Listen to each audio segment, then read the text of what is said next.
வணக்கம். தபால் ஓட்டில் எடப்பாடி பழனிசாமியே முன்னிலை, அதிர்ச்சியில் ஸ்டாலின். நண்பர்களை, இந்த வீடியோவிற்கு ஒரே ஒரு லைக் மட்டும் சப்ஸ்கிரைப் பண்ணிருங்க.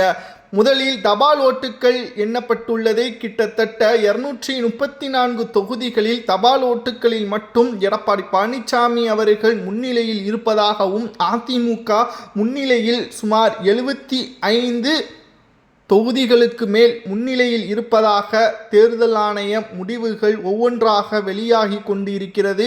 மேலும் திமுக அதிர்ச்சியிலும் பதற்றத்திலும் இருக்கிறது. நாம் ஏற்கனவே கூறியதுபடி ஸ்டாலின் அவர்கள் நிச்சயமாக பல்வேறு சிந்தனைகளுடன் இருக்கிறார்.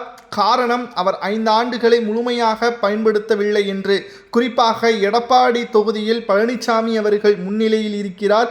தென் மாவட்டங்களில் எடப்பாடி பழனிசாமி அவர்கள் முன்னிலையில் இருக்கிறார். தபால் ஓட்டுகள், அரசு ஊழியர்கள் கடுமையான கோபம் திமுகவின் மீது இருந்ததன் காரணமாகத்தான் தற்பொழுது எடப்பாடி பழனிசாமி அவர்களுக்கு ஆதரவாக தபால் ஓட்டுகள் முன்னிலையில் வரக்கூடிய வகையில் அமைந்துள்ளது.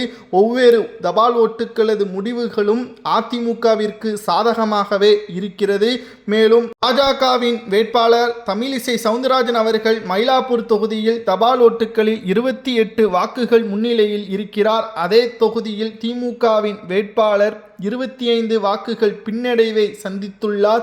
தபால் ஓட்டுகளை பொறுத்தளவிற்கு அதிமுக முன்னிலையில் இருப்பது திமுகவிற்கு படுதோல்வியையும் அதிமுகவிற்கு வெற்றி வாய்ப்பையும் அதிகரிக்கக்கூடும் என்ற தகவலும் தற்பொழுது கிடைக்கப்பெற்றுள்ளது. தமிழக அரசியலில் மிகப்பெரிய அளவிலான மாற்றம் தற்பொழுது நடக்கப் போகிறது. அரியணையை விட்டு இறங்கப் போகிறாரா ஸ்டாலின் என்ற தகவலும் தற்பொழுது சமூக வலைதளங்களில் வைரலாக பரவி வருகிறது.